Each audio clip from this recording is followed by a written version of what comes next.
നിങ്ങൾ ഈ തമ്പ് കണ്ടിട്ടായിരിക്കും ഇങ്ങോട്ടേക്ക് വന്നിരിക്കണ്ടാവാ. സോഷ്യൽ എക്സാം സിമ്പിൾ ആയിരിക്കുമോ ടഫ് ആയിരിക്കുമോ? ഈ പ്രാവശ്യത്തെ സോഷ്യൽ എക്സാമിനേഷൻ നമുക്ക് ഉറപ്പിച്ച് പറയാൻ പറ്റും, അത് ടഫ് ആയിരിക്കും.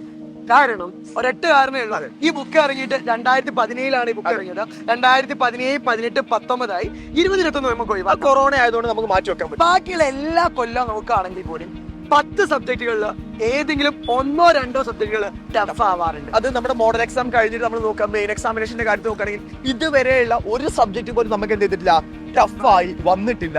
അതുകൊണ്ട് തന്നെ ഈ പ്രാവശ്യത്തെ സോഷ്യൽ എക്സാമിനേഷൻ നിങ്ങൾക്ക് ടഫ് ആയിരിക്കും. അപ്പോൾ നിങ്ങൾ പേടിക്കുന്നുണ്ടാവും, ഞങ്ങൾ ടഫ് ആവുന്ന സമയത്ത് ഞങ്ങളുടെ A+ അവിടെ നഷ്ടമാകുമോ? അത് ഒരു കാരണവശാലും ഞങ്ങൾ അതിന് സമ്മതിച്ചു കൊടുക്കില്ല. അതുകൊണ്ടാണ് ഇന്നത്തെ ആ ഒരു തമ്പ് നമ്മൾ അങ്ങനെ തന്നെ ഇട്ടിട്ടുള്ളത്. സോ നിങ്ങൾ ആലോചിക്കുക, നിങ്ങൾ കൃത്യമായിട്ട് ആകെ നിങ്ങളെ മുന്നിലുള്ളത് വെറും 2 ദിവസമാണ്. 2 ദിവസം കൊണ്ട് നിങ്ങൾക്ക് തീർക്കാനുള്ള ചാപ്റ്റേഴ്സ് എന്ന് പറഞ്ഞിട്ടുണ്ടെങ്കിൽ 21 ചാപ്റ്ററുകളാണ്. ഈ 21 ചാപ്റ്റർ 2 ദിവസം നിങ്ങൾ 1.5 മണിക്കൂർ വെച്ച് പഠിച്ചാൽ പോലും എന്താവില്ല, തീരില്ല. അതുകൊണ്ട് ഞങ്ങൾ നിങ്ങളെ മുന്നിലേക്ക് കൃത്യമായിട്ട് ഒരു പുതിയൊരു പ്ലാനുമായിട്ടാണ് ഞങ്ങൾ 2 പേര് വന്നിരിക്കുന്നത്. അത് നിങ്ങൾക്ക് എന്താണെന്ന് അറിയാനുള്ള ഒരു ക്യൂരിയോസിറ്റി ഉണ്ടാവും. കൃത്യം ഇന്ന് 7:00 ഞങ്ങൾ അത് നിങ്ങളുടെ മുന്നിലേക്ക് പറയുന്നതാണ്. കൂടെ തന്നെ നിങ്ങളോട് പറയാനുള്ള ഒരു കാര്യം എന്താണെന്ന് വെച്ചാൽ, നമ്മുടെ ഒരു സിറ്റുവേഷൻ എന്ന് പറയുന്നത് എപ്പോഴും നമ്മളൊരു എക്സാമിനേഷൻ എഴുതി കഴിഞ്ഞാൽ ഉടനെ തന്നെ നമ്മൾ ആ എക്സാമിനേഷൻ എഴുതിയ കാര്യങ്ങളെല്ലാം മറന്നു പോകുന്ന ഒരു സബ്ജക്റ്റ് ആണ്. പക്ഷേ ഇപ്പൊ നമ്മുടെ അവസ്ഥ എന്താ?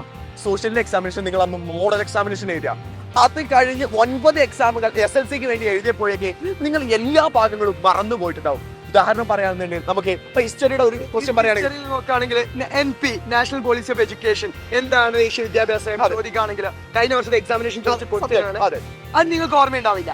അതേപോലെ ഉദാഹരണം നമ്മൾ എന്ത് ചെയ്യാണ്, ഇപ്പൊ ജിയോഗ്രഫിയുടെ കാര്യത്തിലേക്ക് ആണെന്നുണ്ടെങ്കിൽ കൺസ്യൂമർ പ്രൊട്ടക്ഷൻ ആക്ട് 1986.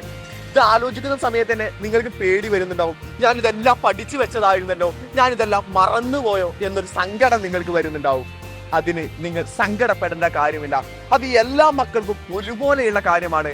അതുകൊണ്ട് ഞങ്ങൾ എല്ലാവരും കൂടെ കഴിഞ്ഞ ദിവസങ്ങളിലായിട്ട് ആലോചിച്ചെടുത്ത ഒരു തീരുമാനം, ഇന്ന് വരെ ഒരു ടീച്ചേഴ്സ് പോലും ചെയ്യാത്ത കുറച്ച് കാര്യങ്ങളുമായിട്ട് ഞങ്ങൾ നിങ്ങളുടെ മുമ്പിലേക്ക് വരികയാണ്. അതിന്റെ കൃത്യമായ സ്റ്റഡി പ്ലാൻ ഇന്ന് കൃത്യം 7:00 നമ്മൾ പറയുന്നതാണ്. നിങ്ങളുടെ അവസാനത്തെ സ്റ്റഡി പ്ലാൻ എന്ന് പറയാം.